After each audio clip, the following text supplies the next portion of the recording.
Hello everyone, welcome to Techavro. Today in this video, I'm gonna show you how to set eye protection in your Android phone. Before starting the video, please subscribe to Techavro. So, let's get started. For this, you have to open your settings.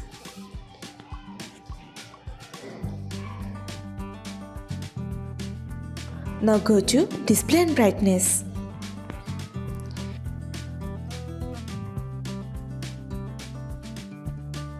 Here you can see eye protection.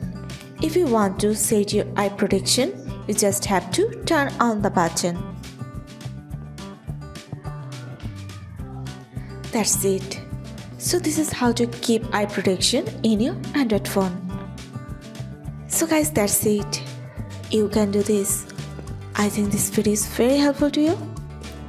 If it was, then give a thumbs up and hit the subscribe button. And thanks for watching.